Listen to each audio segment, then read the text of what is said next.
No one's here? Okay.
And the idea about the dysbiosis is quite recent, probably at the same time it happened. To be honest, that I have not found dysbiosis of the polymicrobiome related to higher TNF alpha in the study. Okay. So do you ever find other inflammatory cytokines, such as interleukin-6 or? We did when we did the study, mainly we were focusing at resistance at that point in time, because resistance was the at that point in time the new cytokines of interest. The rest are kind of settled and well established. Hello. So that is why we are looking at the resistance mainly. Thank you very much. Thank you.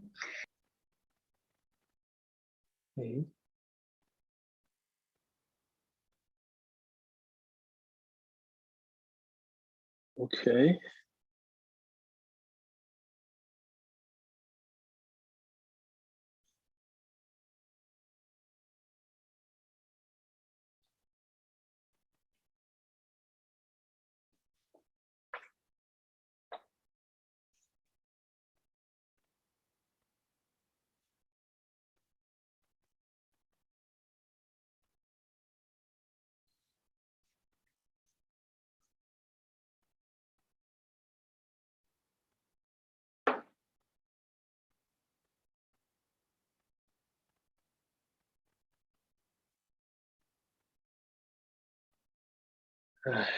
Still be waiting.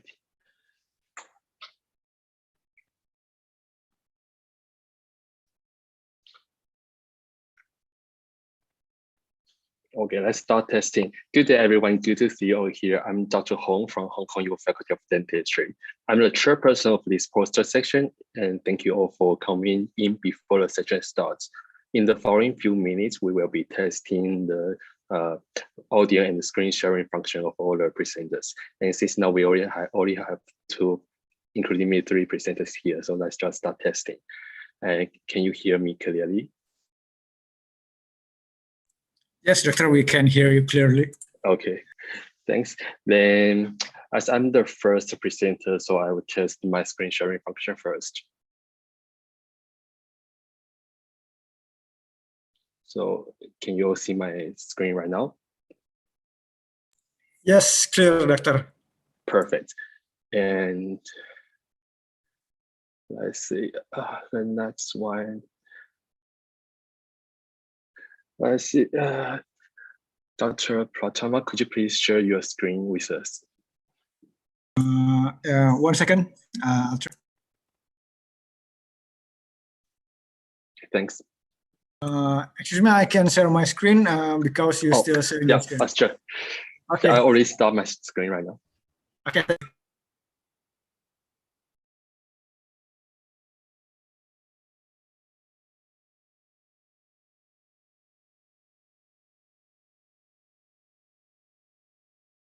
Can you see my screen? Yes, no problem. Yes, Very clearly. perfect. I think the Yes. screen Please share stop is sharing your screen. Thanks. And next one. Dr. Santiago, could you please share your screen and test your microphone with us?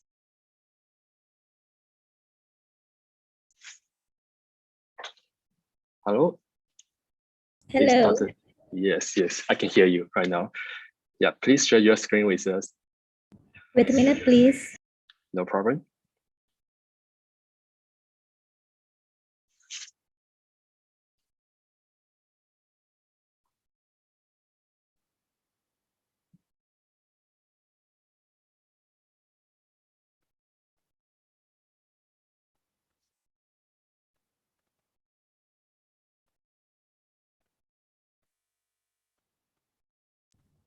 Can you see my share Yes, screen? perfect. Yes, I can see it very clearly. No problem. Okay, thank you. Could you please stop sharing your screen? Thanks. And the next one, Dr. Tiawan, could you please share your screen and test your microphone with us? Thanks. Yes, I am.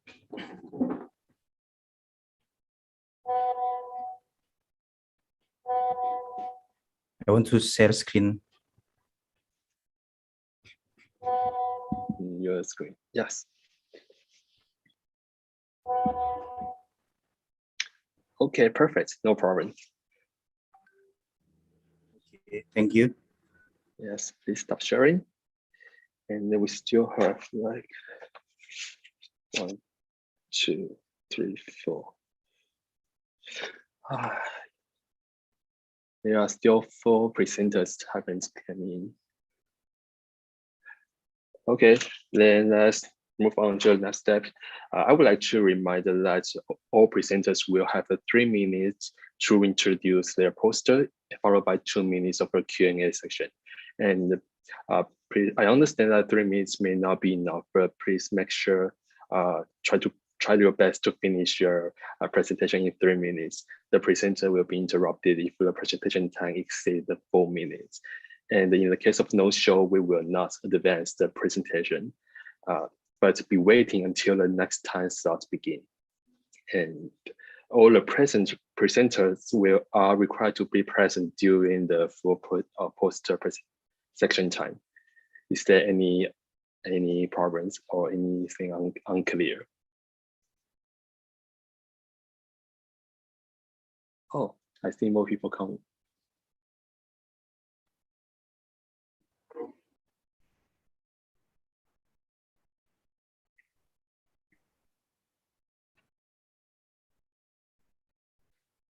Hello, Dr. Fitrialia, can you hear me? Am I pronounce your name right? Fitrialia, Hello. right? Yes. Okay, could you please share your screen with us and test your microphone? Okay. Can you leave my microphone clear? No problem. Okay. I'll try my screen now. Okay. You can see that? Yes, no problem, very clearly.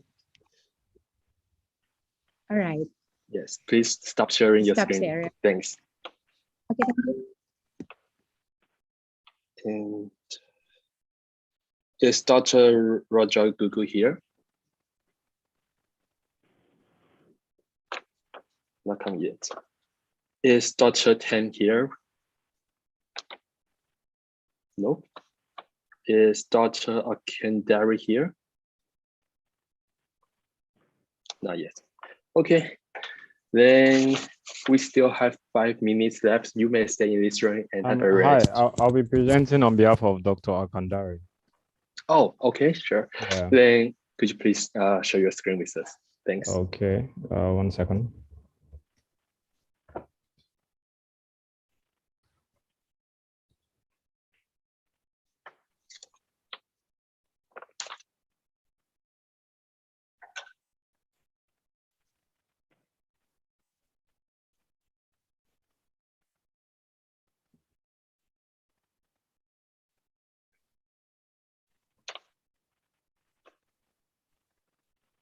Sorry, I have to quit and reopen. Please, just let me quit and reopen the Zoom before I can share my screen. There's some privacy settings on my computer. Okay, So, sure. yeah, so I need to leave the meeting and get back in Okay, to quickly. no yeah. problem. We will Yeah, waiting for you. Thank you. Then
we still have 2 minutes left, and our poster section will start at 12 p.m. sharp.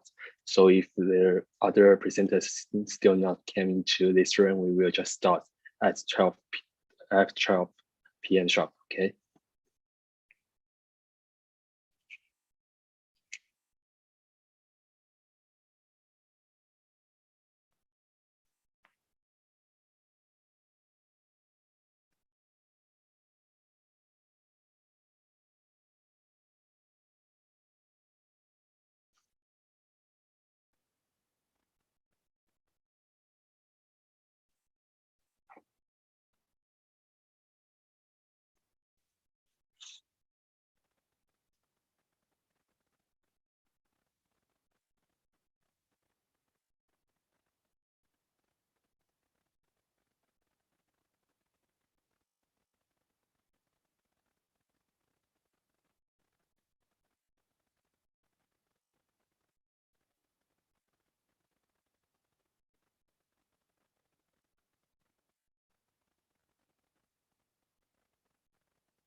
Okay, it's time. Good day, everyone. Welcome to our IDRC poster section of oral and maxillofacial surgery research. It's really nice to see you all join with us. I'm Dr. Hong. I'm the chairperson of this session and also the first presenter. In this session, there should be 8 presenters. Each presenter will have 3 minutes to introduce their poster, followed by 2 minutes of a Q&A. I understand that 3 minutes will be a little too short for some presenters, including me. So let's try our best to finish our poster presentation in 3 minutes so that we can have more time for the Q&A session. And since I'm the first presenter, I will share my screen first and start the presentation.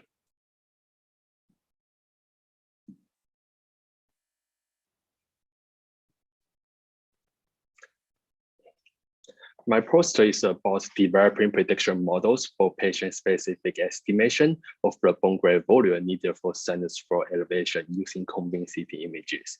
An accurate assessment of the needed graft volume can help the preparation of sufficient graft material and facilitate patient-clinician communication about the material cost.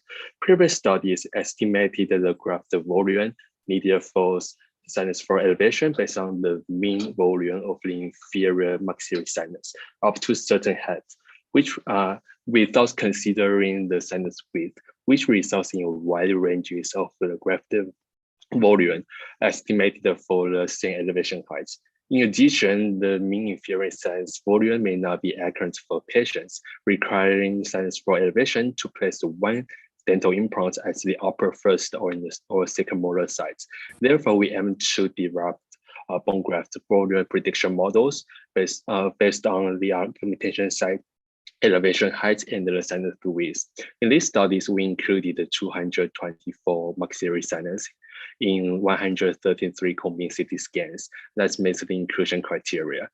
And semi-automatically segmented the 10 defined regions in each sinus using ITK Snap software program.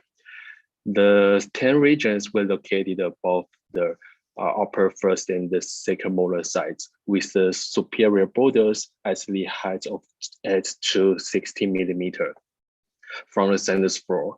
And the volume of the regions were measured automatically. The sinus width at the height of 8 to 16 millimeter were measured at the upper first and the second molar sites. Multiple linear regression analyses were performed to develop 3 prediction models for sinus floor elevation as upper first molar, upper second molar, and the fourth molar, with elevation height and the sinus width as predicted variables. And results show that the 3 developed prediction models explain nearly 90% of the variation and achieve the small absolute percentage deviations between the measured and the predicted graft volume. Based on these models, we generated 3 charts of the graft volume estimated by the sinus width and elevation heights, so that the implant surgeons can easily estimate the needed bone graft by looking at the charts. Based on our findings, we conclude that not only elevation height, but also sinus width is a strong predictor variables of the graft volume estimated for the sinus floor elevation. And we believe our proposed models enable more patient-specific estimation of the needed graft volume. And that's all my presentation. Thank you very much for your attention, and I'm happy to answer any questions. Any questions? If no, then I'm sure questions asked by a general reviewer. A reviewer asked me about if our models can estimate the volume with the consideration of the presence of the sinus septum on the sinus floor. And my answer is no. We didn't subtract the volume of the septum on the sinus floor from the volume estimated for the corresponding sinus regions. So our models cannot automatically submit the volume of the septum, but so that the results come from the model will be a little bit slight bigger than the actual volume estimated for the sinus with the septum on the sinus floor. Okay, my time is up. And let's move on to the next presenter. The next, yes, please, Dr. Adoya, please share your screen. Okay. Thanks. Can everybody see my screen? No problem. It's perfect, perfect. Okay, thank you. Everybody can hear me, right? So I can go. Yeah, yeah, please. Hello, everyone. My name is John, and I'll be presenting on behalf of Alkandari, the topic titled Oral Squamous Cell Carcinoma Screening Within the Community of Hong Kong. Now, oral cancer is the 18th most common malignancy worldwide and the 10th most common cancer in Hong Kong amongst males. The disease has putative risk factors like tobacco smoking, heavy alcohol consumption, tobacco chewing, and betel nut chewing. But we did an internal 20-year retrospective study in Hong Kong that showed that many of our patients did not have any of these putative risk factors. So since the disease is amenable to screening via the detection of oral potentially malignant disorders, we decided to conduct a prospective study that aimed to identify individuals in the Hong Kong community that may be at risk of developing or having these premalignant lesions in their mouth at screening settings. So we conducted a cross-sectional community-based study and advertised for individuals to attend a screening program via social media. The screening method is visual oral examination by trained personnel with white light and tongue depressors. And every patient screen were categorized into 3 status, either negative, low risk positive, or high risk positive based on the criteria on the screen below. In addition to that, we also collected data on their expired carbon monoxide level to use as a surrogate and objective marker for smoking status, and also collected basic demographic information. So in all, as at the time the poster was made, we had already screened about 774 participants, majority of whom were relatively females. The mean age was about 55 years, and the expired carbon monoxide levels we found varied greatly amongst the participants. So in all, 46 out of these 774, about 6% had positive lesions, many of whom, about 59% were low-risk lesions, while 41% were high-risk lesions. And we later moved to check the effect of gender, age, smoking status, and drinking status on the results of the screening. So we found out that majority of those who screened positive were males, while majority of those who screened negative were females, but this was not statistically significant. And moving to the effect of the age, we found out those who screened positive had higher mean ages than those who screened negative. And those who screened positive were mostly smokers than those who screened negative. And this result was supported by the fact that the expired carbon monoxide level, the median scores were higher amongst those who screened positive than those who screened negative. But based on drinking status, we didn't find any significant difference in the 2 groups.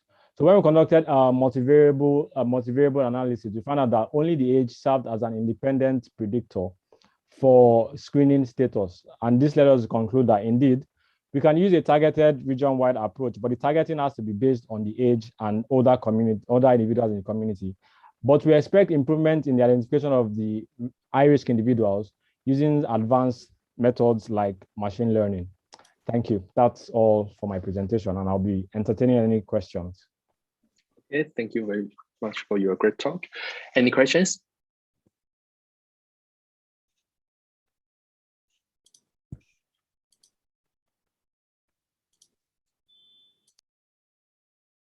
No. Then I would like to ask, what do you think the next step for your project is developing artificial intelligence models for screening? Okay, thank you for your question. Currently, the study is still ongoing. We aim to recruit about 2,000 patients, and the data is being collected to include in machine learning models to see if machine learning models will offer better classification of the risk levels based on the variables analyzed here. And the variables collected here are not just the only ones.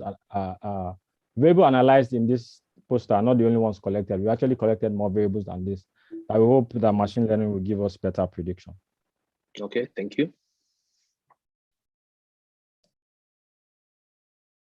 If there's no other questions, let's move on to the next presenter. Thank you, Okay, Dr. Thank you. Thank you, Jones.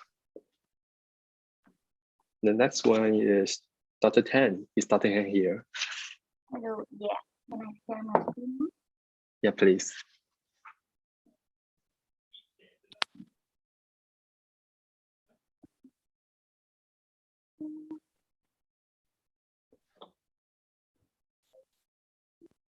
Hello, good afternoon, everyone. I'm Jayan, and today I'll be presenting on the factors associated with malignant transformation of oral leukopenia lichenoid. So oral cancer is one of the most common malignancies worldwide, with oral squamous cell carcinoma accounting for more than 90% of the cases. OSCC is believed to be preceded by oral potentially malignant disorders, OPMD, such as oral leukopenia, lichen planus, and oral lichenoid lesions. Early detection of these lesions is necessary as it may influence disease morbidity and also mortality following treatment. Hence, the study was conducted to identify clinical pathologic factors associated with malignant transformation of OPM. Demographic, pathologic, and treatment information were collected from the Hospital Authority CMS, Clinical Management System of Primary Hospital, Hong Kong. Only patients with a clinical diagnosis of oral leukoplakia, oral lichen planus, or oral lichenoid lesions were included in this study. There were a total of 716 patient records between 1st January 2003 till 31st December 2019. About 10.6% of them developed oral cancer, and the mean duration time was about 90.4 months. Kaplan-Meier estimate was done on the independent variables collected from the health record. Only those statistically significant variables were then included into the final multivariable analysis, which is summarized in the table here on the right. So the multivariate analysis showed that factors such as the history of cancer in non-head and neck cancer or hematologic malignancy increase the risk of malignant transformation in OPMD. Patients presenting with OPMD lesions at the tongue or floor of mouth or with induration were also associated with increase of malignant transformation. Those who did not receive treatment post-diagnosis had a significantly higher chance of malignant transformation, and the presentation of oral epithelial dysplasia at diagnosis or at follow-up also posed a significant risk of malignant transformation. So in conclusion, long-term follow-up and timely clinical pathologic examination remains crucial to facilitate early detection of malignancy. Yeah. Thank you. Thank you for your great talk. Any questions? Yeah, thank you, Dr. Tang. Can you hear me? Yeah. Yeah, your presentation is nice and clear. Can I ask, among these 716 patients that you included in your study, is there any intervention during the period of observation? I mean, in the period of this, you mentioned have a mean period of 90 months, right? Yes. Yeah. So this patient any intervention? Yeah. Yeah. Some of them have undergone treatment. Some of them were put on observation to see whether the lesions will subside. Or some of these patients, they refused treatment. They didn't want to get treatment. So yeah, but all these patients were on follow-up. Yeah, in a way that the intervention may have an preventive effect, Yes, right? yes. Have you studied the types of intervention and then the outcome on the prevalence of cancer?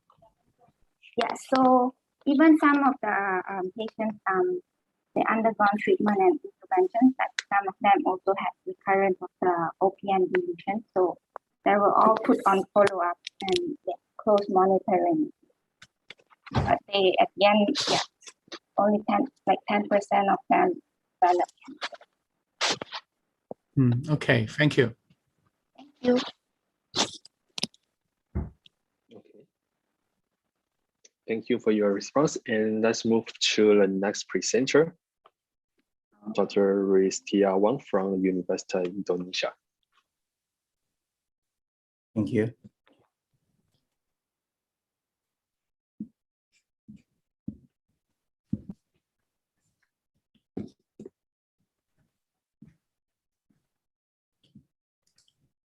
Okay, thank you.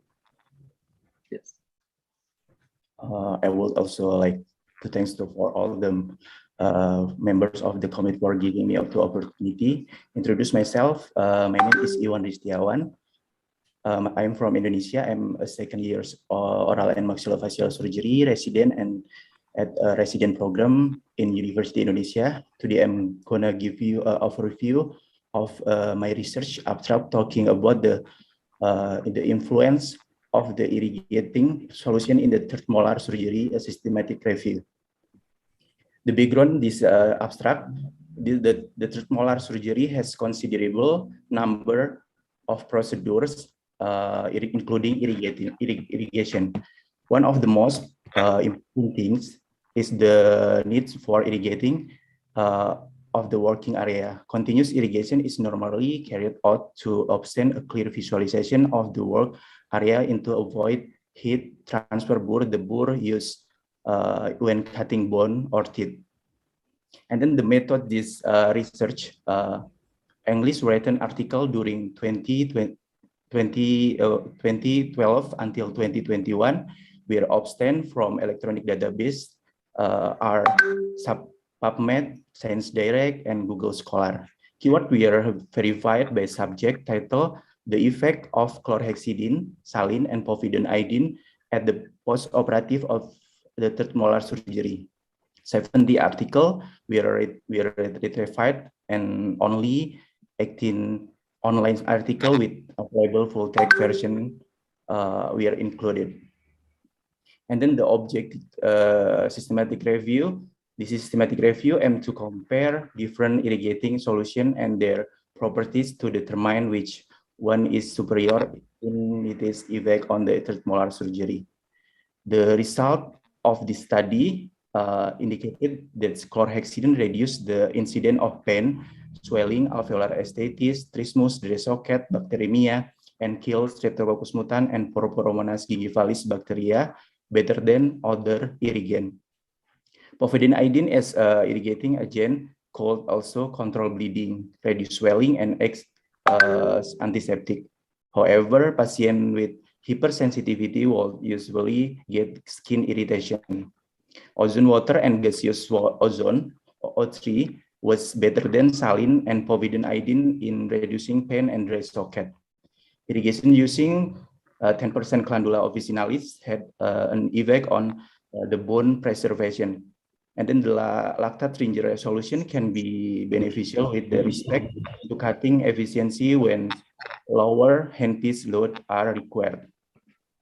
And then the last conclusion for the abstract, irrigation procedure at the molar surgery is crucial.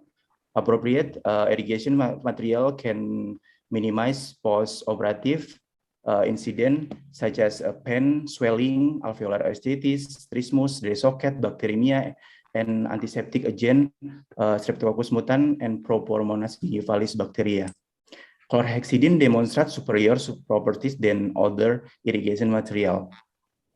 Povidone or polyvinyl prolidine, or PVVI, saline, ozone water, drinking tap water, gaseous O3, and 10% officinalis isn. That's all abstract presentation. Thank you for attention. Thank you very much.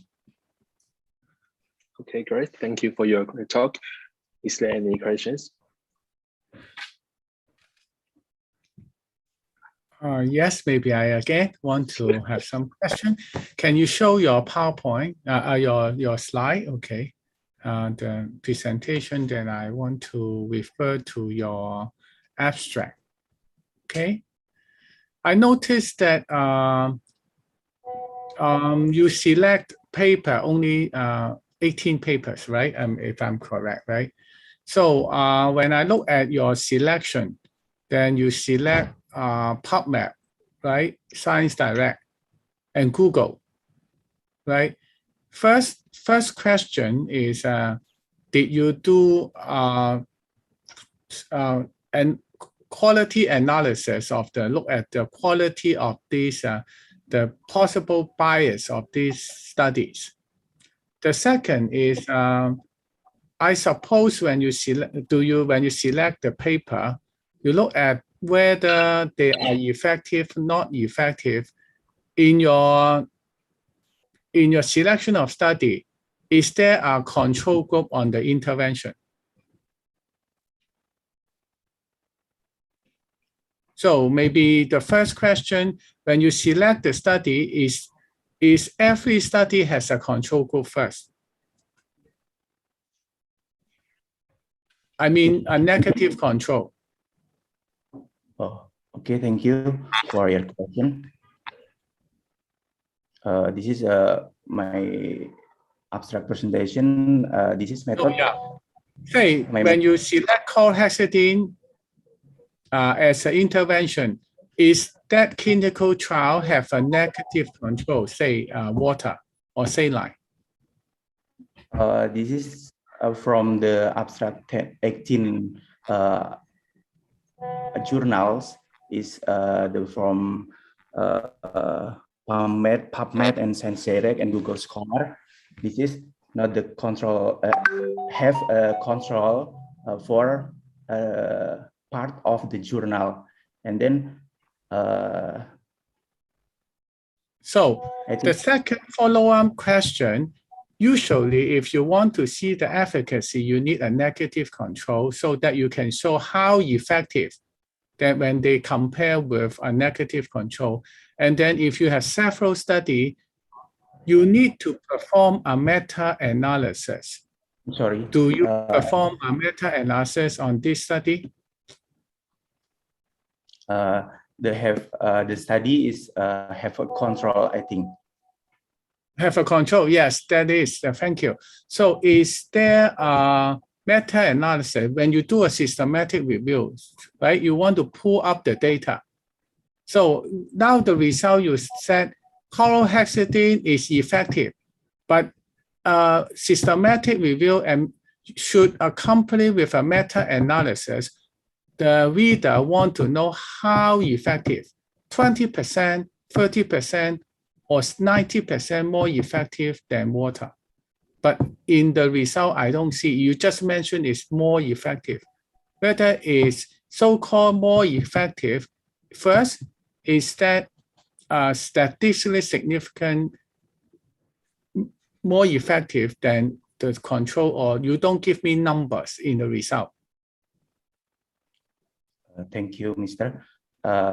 It has also another correct is more effective in the conclusion, and then I think I will to meta-analysis for the abstract, and then thank you for suggestion to for the. Yeah. So did you perform a meta-analysis, or it is not possible to perform a meta-analysis to analyze the result? Okay, thank you for this is only initial study, and then I think we will to the meta-analysis in the near future, and then thank you for the your suggestion, Mr. Okay, thank you. Yeah. Thank you, Professor Chu. And let's move on to our next presenter. Is Dr. Roger Goku here? Yes. Yeah. Please share your screen with us.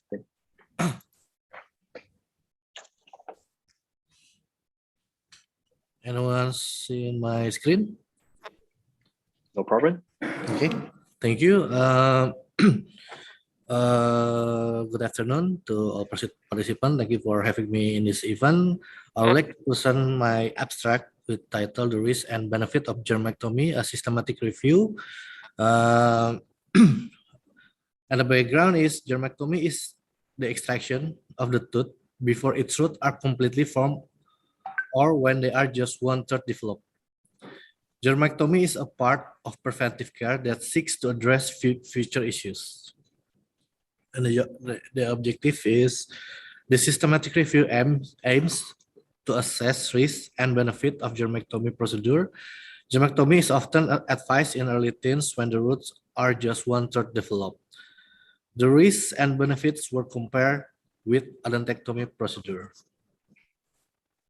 The methods I use several databases such as PubMed, Science Direct, and Google Scholar, and the articles was English written during 2012 and 2021. Keywords were verified by subject title, germectomy, early third molar surgery. 51 articles were retrieved and only 12 online articles with available full text version were included. The result is 12 studies met the inclusion criteria and were included in this review. Although there were studies using different criteria compared between germectomy and odontectomy, they focus on the level of safety and complication that occur in germectomy when compared with odontectomy. In the study, the patient age, tooth morphology, tooth extraction technique, duration of tooth extraction, tissue damage that occur, and postoperative complications, including pain and inflammation, were considered. There was significant difference in the duration of surgery between germectomy and odontectomy, in which germectomy demonstrated lower post-operative risk.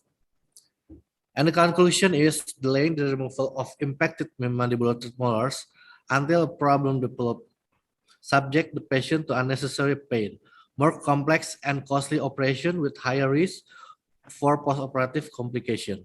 Germectomy is a simple procedure with shorter duration of procedure, leading to reduction in the incidence of complications. This is my end of my presentation. Thank you for the attention. Okay, thank you, Roger Goku, for your sharing.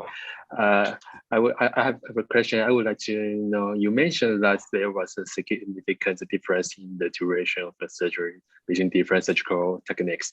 Did you perform any quantitative analysis, or the results came from most of the included papers? How did you get the significant results in your systematic review? Okay, thank you for the question. In this journal, in this paper, 12 studies said the duration is more shorter than if we do the odontectomy than the germectomy. Yes. Yes, but I don't do the quantitative analysis in this paper. Okay. So, Eric, I would like to raise some question, Chairman. Okay, so when you perform systematic review, when you look at the number of paper, you find out it's only 51. Usually, you will see whether your search, the keywords is inclusive enough. So I don't want to comment, but if you only have 12 articles available, have you assessed the variation of the article? We call the heterogeneity of the paper. Yeah. What is tell me? Did you perform heterogeneity testing to see how much variation among these paper? I'll see. I think we need more studies to have more valid results in this study. When I search the paper is only a few valid paper to review the journal, to do the systematic review. I mean, yes, I under you do a search. You should have some as a science, okay, where we look like figures. You should have calculate the heterogeneity. Okay, give us a number. Okay, so whether the heterogeneity is high or low, that will indicate the variation between this meta-analysis, whether how valid is your conclusion. So that is the first I want to raise. The second, did you perform meta-analysis again? In this review, I did not perform meta-analysis. Maybe, maybe I will in the future. I will do your suggestion. Thank you. Yeah. I again just share. Okay, when you do a systematic review, you usually follow up with a meta-analysis, and also you need to see the risk of bias of the paper, and you need to see. You need to report what is the variation of this paper by reporting the heterogeneity. Okay. So I hope that in future you will do similar thing. It's not just collecting a bunch of paper, then you report this factor. You need to tell me how significant of this factor will affect the treatment outcome. Okay, thank you, sir, for the suggestion. Okay, thank you. Okay. Thank you all. And Let's move on to the next presenter, Dr. Santiago. Okay, thank you. Let me share screen first.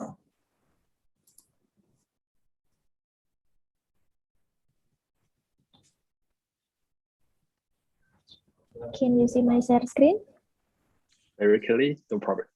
Okay, thank you. Good morning, everyone. Let me say thank you first to all committee and all participants. My name is Shirley Santiago. I am resident of Oral and Maxillofacial Surgery, Faculty of Dentistry, Universitas Indonesia. Now, I want to tell you about my systematic review with the title Comparisons Between Odontectomy and Coronectomy, a Systematic Review. There are 5 points that I will tell you. The first is background. From this systematic review, the background is the objective of this review was to compare the outcome between odontectomy and coronectomy for mandibular third molar extraction with high risk of nerve injury. Extraction of mandibular third molars close to the inferior alveolar nerves atau IAN, it has a higher risk of neurological disturbance effect.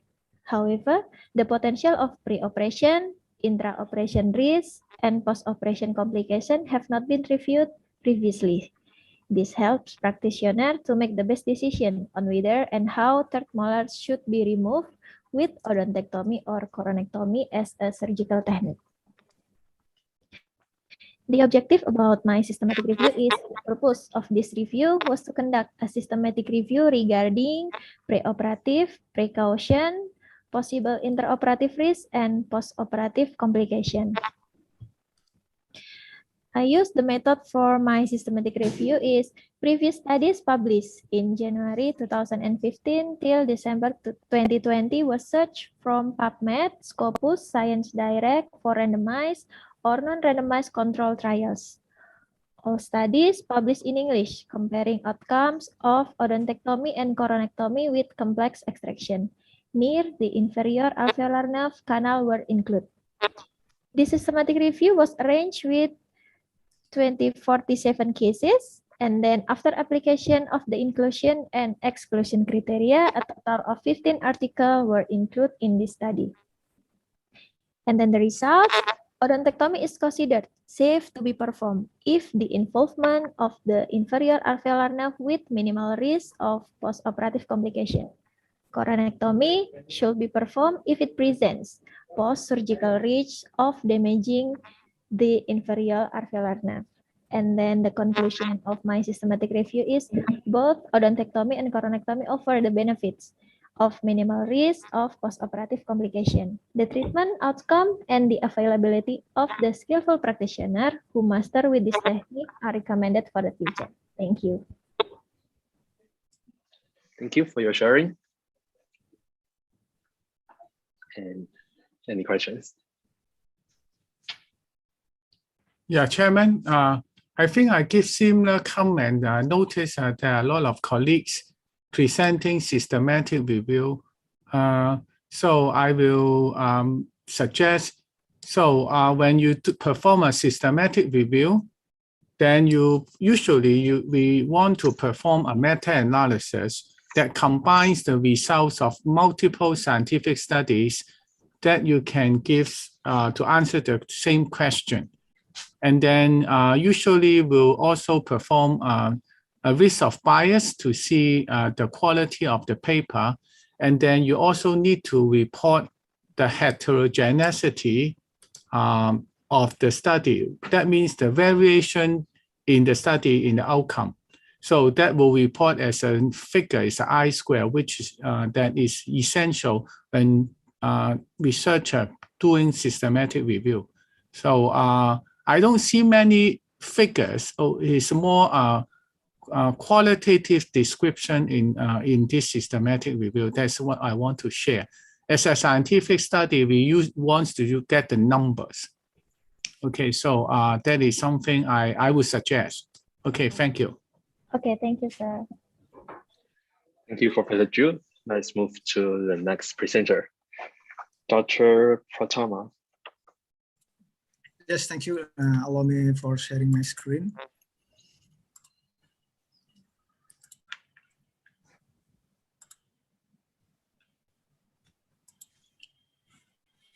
Okay, good afternoon, everyone. My name is Gilang Pratama. I am a resident OMFS in University of Indonesia. I'm going to present my abstract with the title Subcutaneous Emphysema Complication Following Third Molar Surgery, a Systematic Review. The first point is the background. The SE occurs when air gets into the tissues under the skin and into the soft tissue. Third molar surgery using air-driven handpiece is one of the risk factors that can contribute to SE. The objective for this study is to review the occurrence of SE after third molar surgery. For the material and methods, we searched and we collected articles published from PubMed and from Scopus and Scopus between the year 2016 and until 2021. The keyword that we use are third molar surgery and subcutaneous emphysema. The result from the search criteria, we found that 233 articles were collected from the database. After through evaluation, only 23 articles were eligible for this study. And then the eligible articles were analyzed using PRISMA guidelines. And from the conclusion from this systematic review is the literature showed that the most common occurrence of SE was after third molar surgery using air-driven handpiece instead of low-speed handpiece. Future studies investigating other factors contributing to subcutaneous emphysema using large number of samples are recommended. That's all for my abstract presentation. Thank you. Thank you for your sharing. I would like to know why did you only screen papers published in 5 years? Do you consider like screen more papers? Excuse me, can you please more? I mean, why do you always screen papers published in 5 years only? Would you consider like prolong the time? Well, the time windows that I'm using is my personal preference. I think I don't have any background. I just like time 5 years is good enough for me. Maybe I will look for it in the future. Thank you. Then another question, what's the range of the incidence of the subcutaneous emphysema reported in the included studies? Do you have any idea about the incidence in that? Because it's about your topic, right? The incidence is the prevalence. The frequency. Why I'm not using 10 years? I mean, the frequency of the subcutaneous emphysema you reported in previous studies included in your systematic review.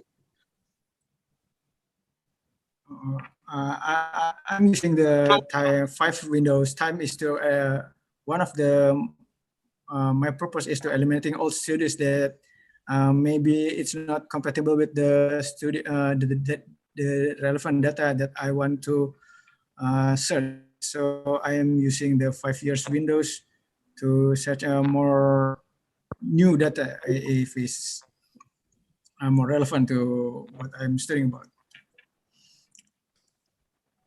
Yes, it's understandable. But my question is, what's the incidence of these complications reported in previous studies, including in your systematic review?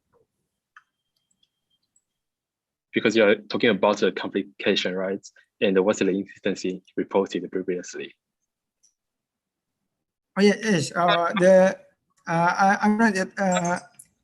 You talk about numbers, right? I'm not yet conclude what the numbers are, but I'm just collecting that and about certain cases that subcutaneous emphysema is happening after the surgery of third molar surgery after using the air-driven handpiece. Okay, thank you. Is there any other questions? Yeah, actually, I think it's a good attempt you do the PRISMA checklist, but the PRISMA checklist is for systematic review, it's not for individual paper.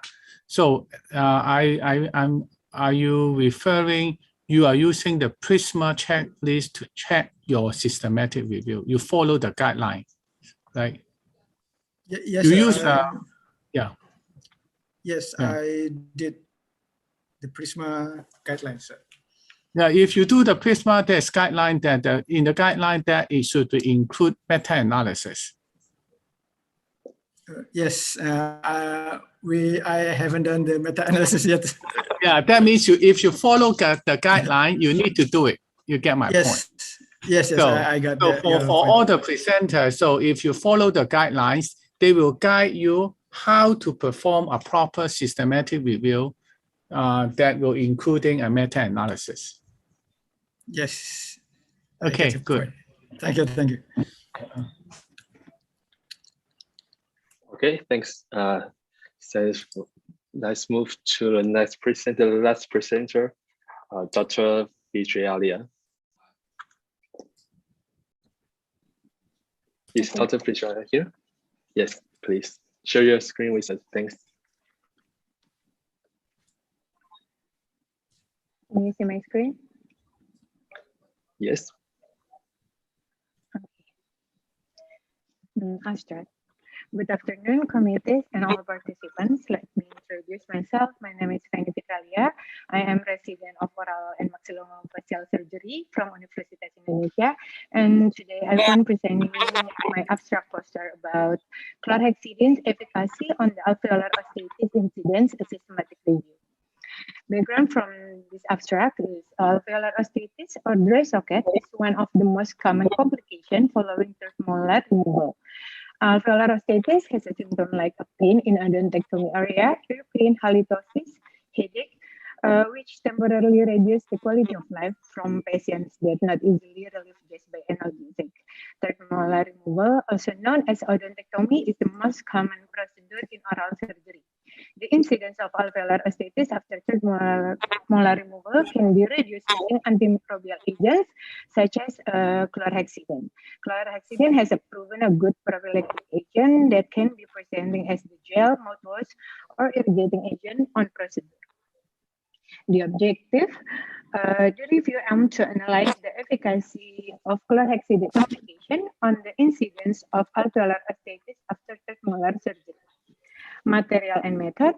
A literature search was performed through electronic database to include articles published from PubMed, Scopus, EBSCOhost, and Science Direct between the year 2014 until 2021 were searched and identified. The keyword search were third molar surgery, chlorhexidine, and alveolar osteitis. And the result from the search strategy, 179 articles were obtained, and only 15 articles were eligible for the study. And from these 15 articles, two articles show chlorhexidine is effective in preventive alveolar osteitis. 9 articles show chlorhexidine is more effective in preventive alveolar osteitis, but still has incidence of alveolar osteitis, and 4 articles show no significant differences between the group that use chlorhexidine and or use another antimicrobial agent. And the conclusion, based on the review, patients who were given chlorhexidine after third molar removal show fewer alveolar osteitis as a post-operative complication. Because chlorhexidine is one of the most strong antimicrobial agent, and its ability to target gram-positive and negative bacteria also diminish some fungal infections such as Candida species. But however, the efficacy of chlorhexidine for reducing the incidence of alveolar osteitis needs to be investigated further in the future. Thank you for your attention. Thank you for your sharing. Any questions? Actually, I would like to know what's the difference in the incidence of the alveolar osteitis between using and not using chlorhexidine? Because you said it can be significantly reduced, right? Then what's the difference in the incidence?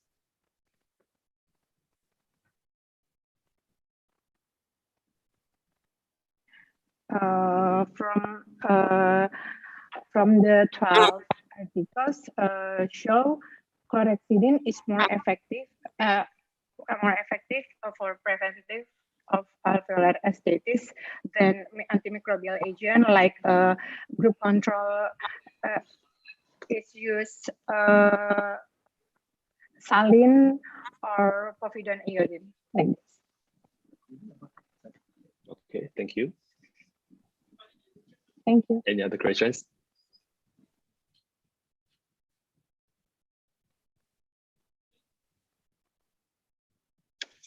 No? If no, then I would like to thank all the presenters for really interesting sections, and thank you all for joining us. Yeah, thank you all. And if I think it's time for a break, and you may leave this room and join other sections. Okay, thank you all.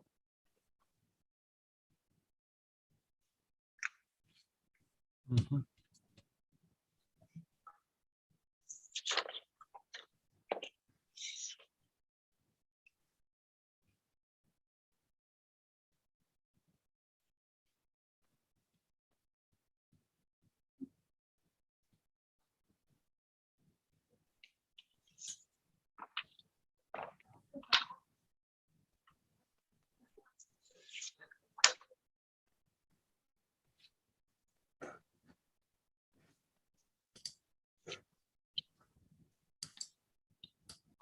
You're welcome to share anything if you want to.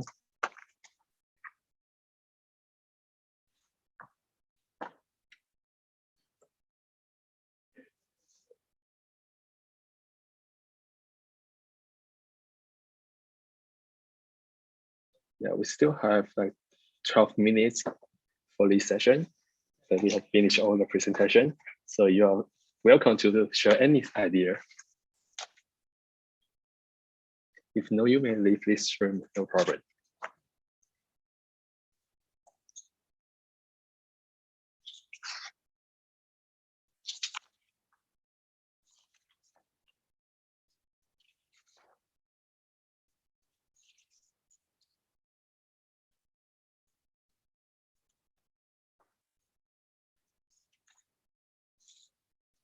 Actually, I found it very interesting that all of your systematic review came with the same as those.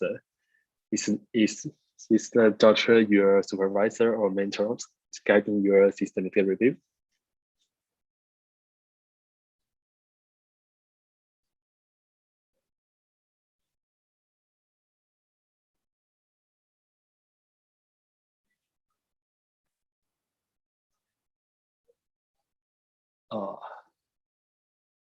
Excuse me, I think all of you already mute your microphone. So if you want to say anything, you have to unmute your microphone.